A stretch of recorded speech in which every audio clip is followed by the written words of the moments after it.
would you be encouraging your government to go further with a new relationship with the EU? It's self-evident that leaving the European Union badly damaged our economy. And yet your party is terrified to say, which is Labour's next move should be to get rid of Brexit. I don't think the party was terrified to say it. Do you accept that the lead up to the budget was an utter fiasco? I have been... David Lammy, lots of your colleagues, lots of Labour MPs and peers have come out today to express fear about the changes that you are trying to make to the jury system. Do you welcome a debate on this, or is your mind made up? Are you going to push this through? We've got to push this through. There are complexities to it, so I just want to sort of step back. All Labour colleagues and lots of the country truly understand that austerity was real. They see it in their National Health Service, they see it in their kids' schools, they know that their policing and crime is not where they would like it to be. They're not in our courts every day. They're certainly not in our prisons on the whole. But let me be absolutely clear. It's in the criminal justice system, the hidden bit of the system, that austerity was at its most kind of grim. I think Rory Stewart wrote a book about coming into the Justice Department and sort of seeing all of this writ large, and that's how I feel. And so reform here and investment is number one. If you believe in the jury system, this is in fact about preserving a cornerstone of our democratic kind of settlement where you can be judged by your peers. But there's sort of something else that sits alongside that, which is at the same time as we've got to respond to this huge backlog of cases. I remember when I was studying A-level English and reading Bleak House about a famous Jarndyce and Jarndyce went on and never ended. We cannot go back to that era. And if I do nothing, if I just sit here and do nothing and have an easy time, the backlog will be 100,000 going up. So let's talk about that backlog. You've got 80,000 cases. If you make the changes you need, what will the backlog look like in 18 months' time? Will it be halved? Will it be gone? What's the ambition? It probably won't in 18 months' time. I've set myself that the backlog is reducing by the next general election. We've asked... That's not very ambitious, is it? Well, that's why I was taking some time to explain the extent of the problem, because the second thing that's happened, which is relevant here, police are now arresting more because there are more of them. Technology has massively changed the experience of criminal trials, DNA evidence, AI will make a contribution, forensics is massive. We ask people to sit on serious fraud cases that can go on for months. Yeah. Let's be clear also, jury, you get 65 quid a day if you're on a jury. Okay, but jury cases only account for 3% of the trials. So if you take the juries out, how big an impact is that actually going to have on a backlog of 80,000? Because it doesn't sound like it's going to be significant. All this change, all this reform, all this kind of freaking people out for something that is not going to noticeably impact that backlog. In simple terms, 90% of cases dealt with by the magistrates. We're going to be asking magistrates to do a higher percentage, if you like, and to sentence not just up, at the moment they deal with the a year, but we're going to take them to 18 months. We're actually taking a power potential to take them to 2 years. So more work for magistrates. Again, lay people, ordinary people, doing more work, taking more of those cases. But you can't say in a year's time we're going to get the backlog down from 80,000 to 50,000 or 60,000. You can't do that, right? I can't say that because, of course, this requires legislation.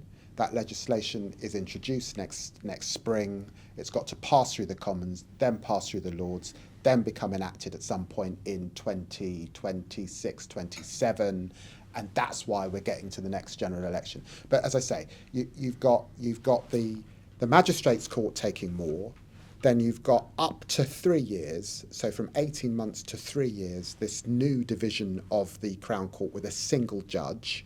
And let's talk about those kind of cases that would have gone to a jury. We're talking about theft of an iPhone. We're talking about some sort of fly tipping type cases. We're talking about you kick someone in the groin. At the moment, you've got a system where you can elect to have a jury. Well, if you elect to have a jury, that case can take 2 days. Again, that case is holding up the rape case, the murder case. So now that group of cases will go to the single judge. That's how you get the speed. Brian Levison, when he looked at this, said probably about a 20% gain. It could be more. So that's why we're doing it. So if you go to a court, and I've done some court reporting, and you see the people that are in the horsehair wigs, the barristers, they all tend to be sort of one colour from one background, whereas the juries look diverse from all sorts of backgrounds. Aren't you concentrating justice in the hands of a very few unrepresentative people who do not possibly kind of empathise, represent the people that are before them who are the defendants? That's why it's important that you do have jurors in the more serious cases. The question is that threshold at 1 year or is it at 3 years? 1. And 2, remembering that our magistrates are more diverse. In London, 31% of our magistrates, for example, come from an ethnic minority background. But isn't there an enormous dearth of magistrates? Well, we're going to be increasing the amount of magistrates, putting more Do money people into want to be magistrates? They do want to be magistrates. When we advertise, people do want to be magistrates. It's a bit, it's a bit tough sometimes on the self-employed, if you see what I mean. We haven't got enough self-employed magistrates. A lot of them work in the public sector. The public sector is more generous about time off, those sorts of things. But people do want to be magistrates, and the magistrates are increasingly more diverse, which is good, and they'll be taking on more. The single judge, I mean, when I looked at this, the irony here is that I looked at this for David Cameron and Michael Gove, for the Lammy review. Who are our judiciary? Is there bias? Those sorts of questions. I recommended training, which they're now actually doing. I did make recommendations for diversity. Our judiciary have got more diverse, certainly many, many more women than there were before, and more ethnic minorities. We need more to do, but there are.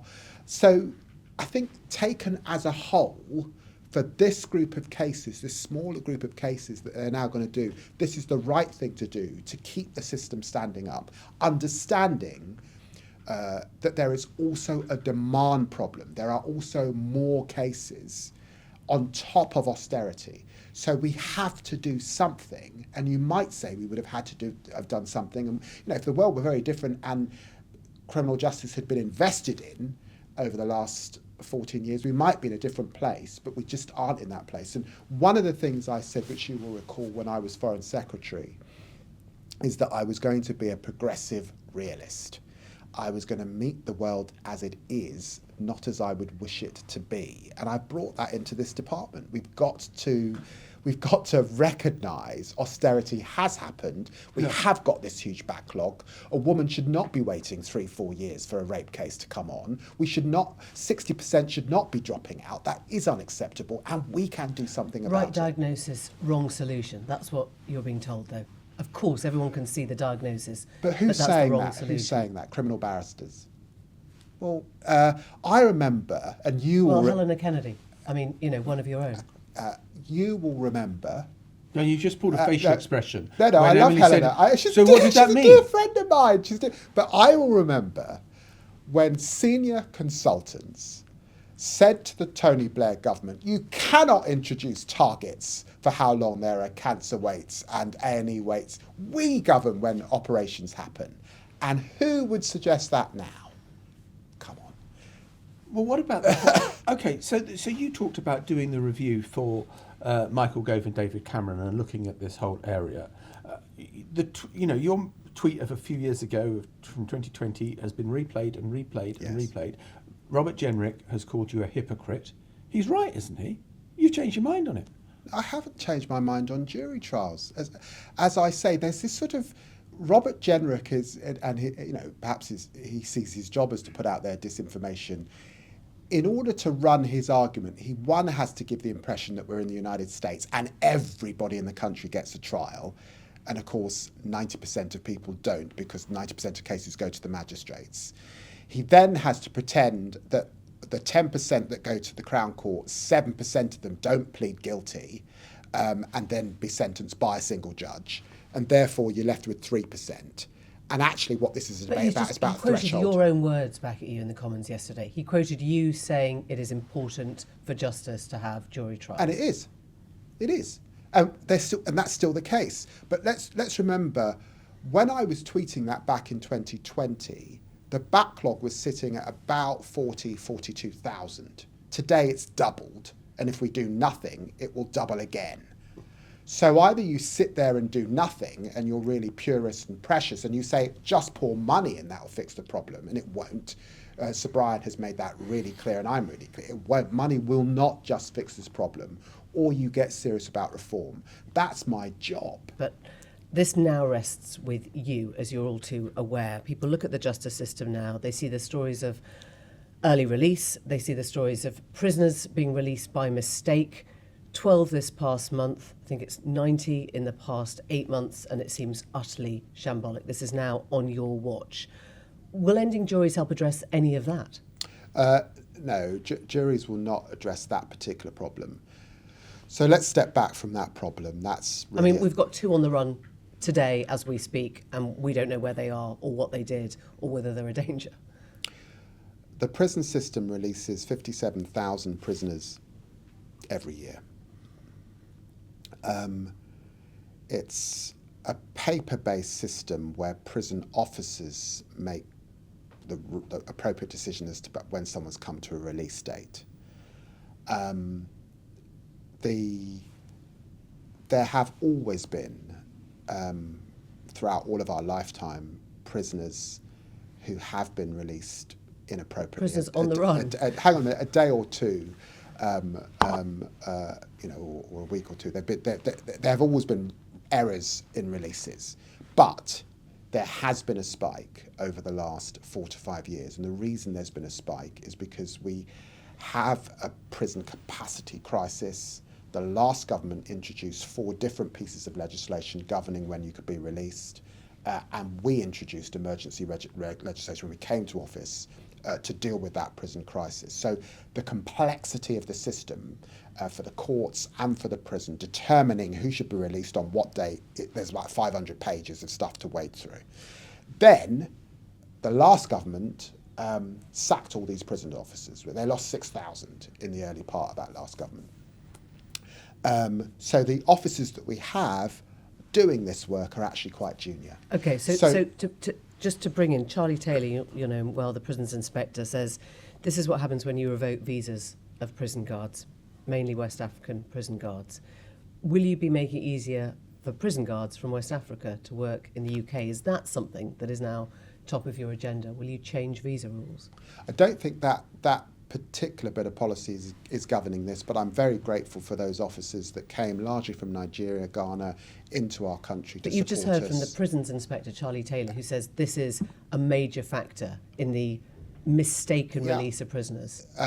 You could change that. I'm working with the Home Secretary on that. I think we're going to get there on what we need to do to ensure that we don't suddenly lose thousands of officers, but particularly on releases. But it won't be about visas. You won't be changing visa rules there. The issue that affects releases in error is we have a paper-based system and it needs to be a digital system.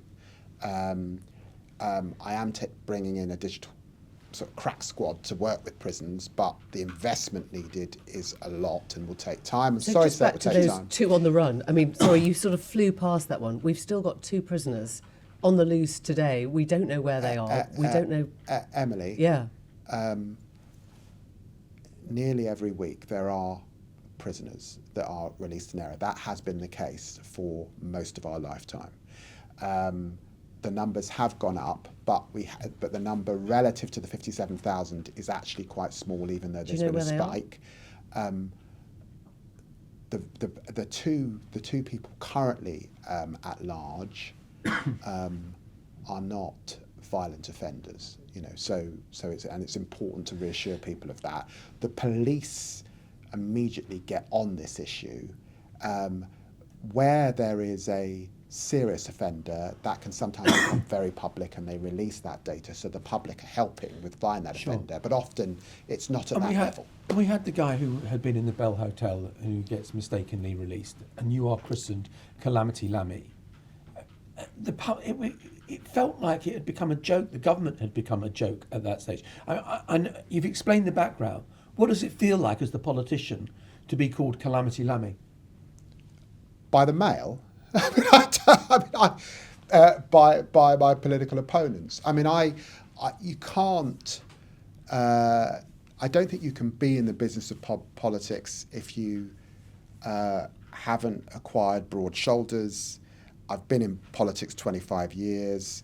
I understand that the job is getting on and doing the best job that I can, and gripping the system the best I can, and working with civil servants and others to do the best job they can. And in this area, the truth is, our prison officers are fantastic people working in a system that's decayed because it was underinvested in. And so I'm working with them to get them the systems that will improve this over time. I've asked Lynn Owens, who used to lead the National Crime Agency, to look at this for me in detail. She'll report in the spring, and we'll act on that. So you have to get on with it. So David, you talked about the fact that you've been a politician for 25 years. Arguably what's happened in the prison service is a sort of perfect metaphor for the way a lot of people see Britain today, that things are falling apart, that nothing is working, that someone who was a prime target to be imprisoned is let out, all the rest of it. Have you ever known a time where there has been such disillusionment? No. And I think that, and the squandering of goodwill of this government since you were elected last July, where people feel really let down.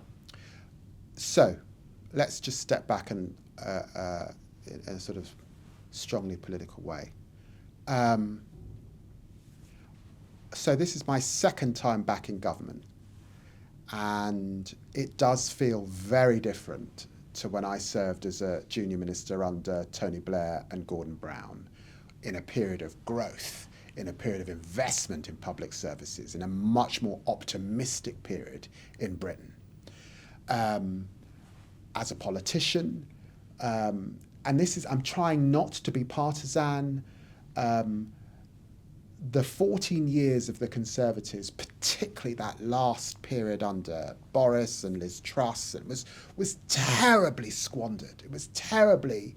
It's left the place it's left us in a really, really bad place as a country. And then we come into office, and being a progressive in office in this environment is tough. But it's not just tough in the UK. Let's look around the world. Canadian colleagues, progressive, were finding it tough. They were way behind in the polls. Norwegian colleagues were finding it tough, way behind in the polls. Australia was finding it tough, way behind in the polls. All in a midterm stage where everyone said, get these guys out, can't stand, they're not fixing the problem of the populace. Why are they in office? And midterm, it felt That's the truth of it.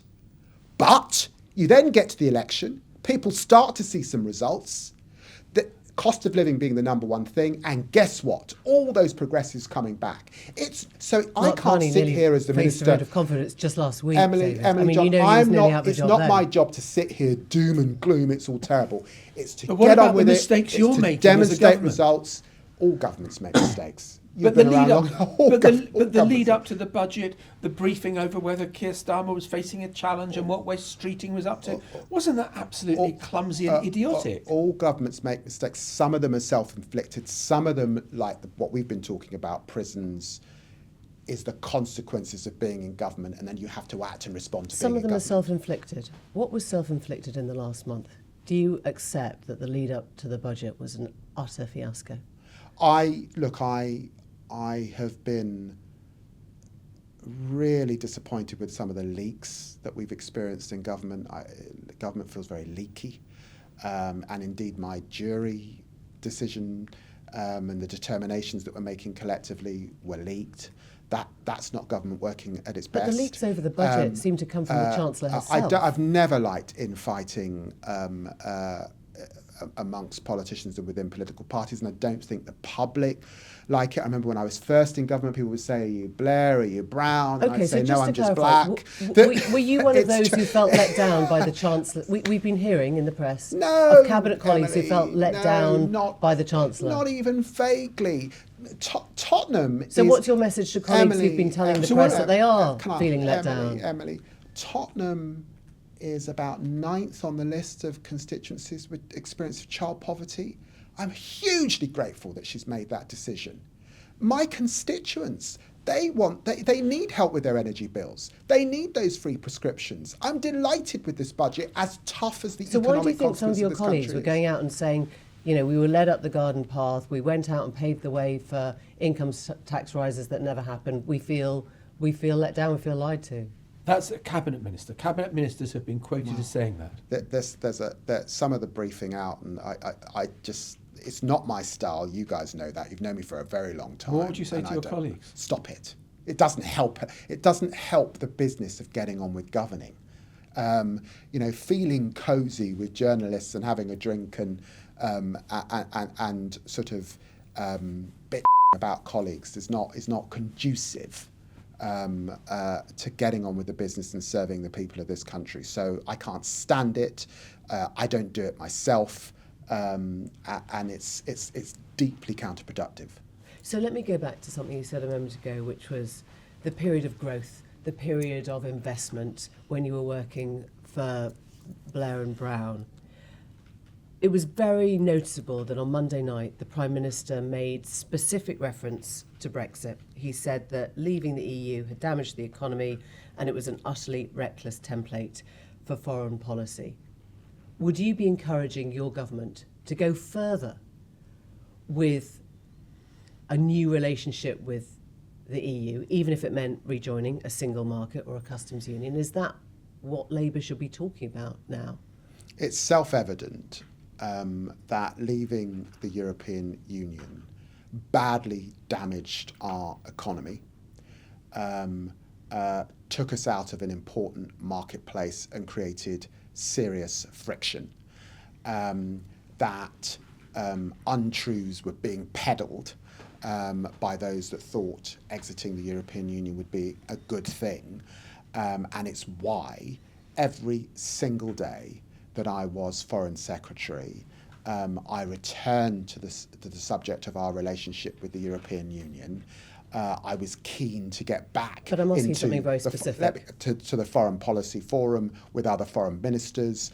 I worked so hard on that first summit to get us the SPS deal, to get us the youth mobility deal. We're having a summit every year, and absolutely, our future is inextricably linked to the European Union, and part of the customs union. And we should be working deliberately over time to be closer. That's my view, and that has not changed. Okay, so what does that mean? Because we're already working pretty much towards the European social model, workers' rights, all the rest of it, and yet your party is terrified to say what many people in the country are kind of waiting to hear you say, including, commentators on the right like Danny Finkelstein, which is Labour's next move should be to get rid of Brexit. I don't think the party was terrified to say it. I think that the party and Keir Starmer was in a place where the definition of madness is doing the same thing over and over again and expecting another different result. And Europe had become such a toxic issue that it was important that we got on with public services and other things.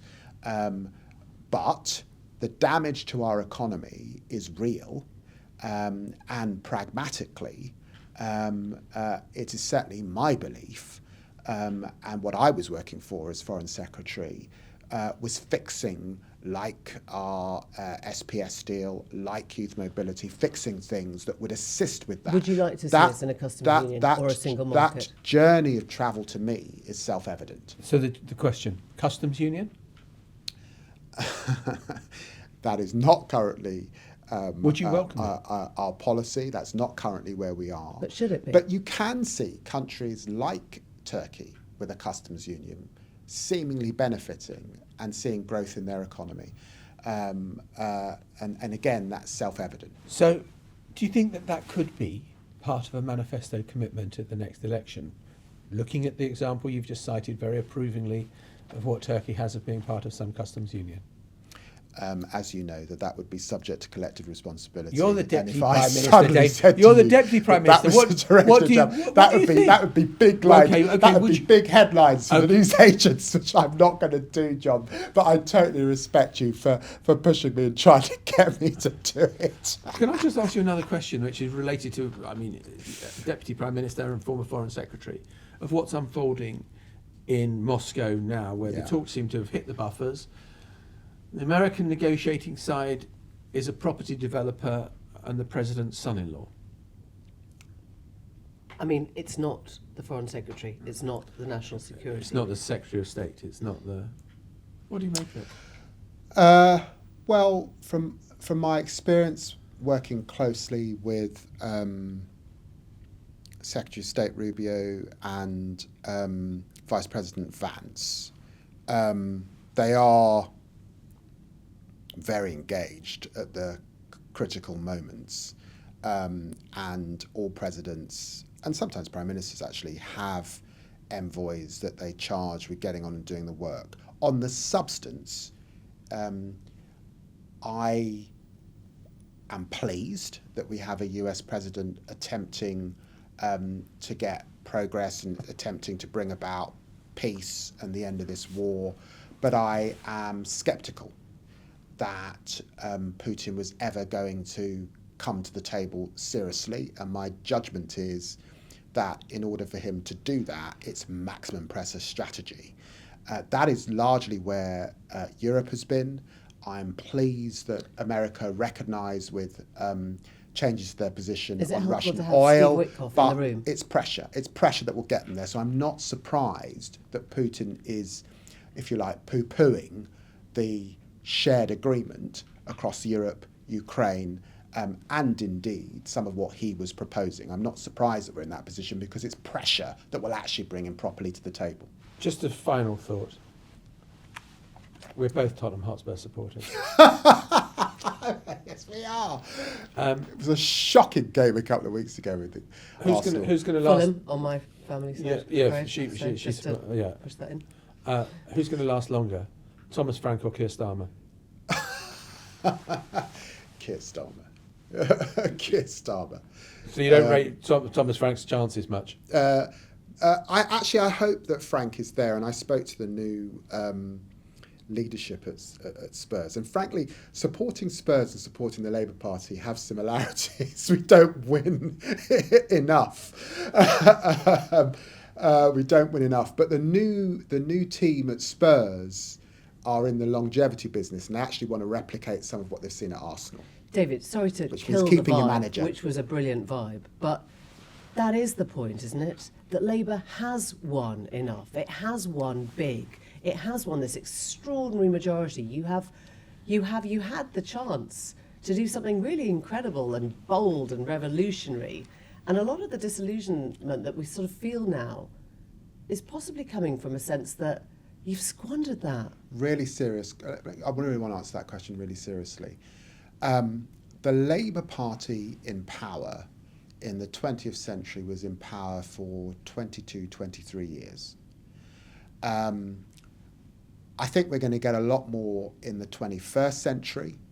But the truth is, empirically, the natural party that the British people tend to choose is the Conservatives. I get that in terms of the number of times you've won. But when you do win, when you win with a majority that big, isn't the onus on you to be bold? Let me give you an account in terms of the last election. We were obviously out of power for 14 years. My own judgment is that for 4 to 5 of those 14 years, we squandered it with the Corbyn experiment. Then we had COVID, which also messed things up. The election was called early. The first part of governing, I don't think some of the management of that was as good as it needed to be. Whose fault was that? It's not about blame. I take as much responsibility as others, actually. All of us have to take responsibility for that. The election came early, and sometimes governments struggle with the levers of power. You then talk about our big majority. It feels big, but there are tens of constituency where the majority is actually tiny, and where we have to acknowledge also that reform and the Conservatives on numbers makes that majority feel large tangibly in our one past the post system, but actually I think it's a much smaller majority than that. So in truth, so I don't want to go, I mean, I'm a little bit more cautious than some colleagues would be about the work we've got to do to continue to win the trust of the British people and demonstrate tangible results. But I'm still pretty confident, I am, that by the next general election, growth is going to be important. Cost of living in the end will be the key issues. And I still believe that there's a progressive group of folk in our country, some of whom would vote for the Conservatives if they were more moderate actually, but also those who might vote Green, who might vote Liberal Democrat, who can come back to the Labour Party and we can form the next government. That's still my belief, but of course the next 2.5, 3 years will be significant to keep those votes on our side at the point at which they focus on a general election. And that's what we learn where progressives win a second term in countries like Norway, Canada, Australia. Can we do it? Yes, we can. It's in our hands. David Lammy, thank you very much indeed. Thank you. The Newsagents. This is a Global Player original podcast.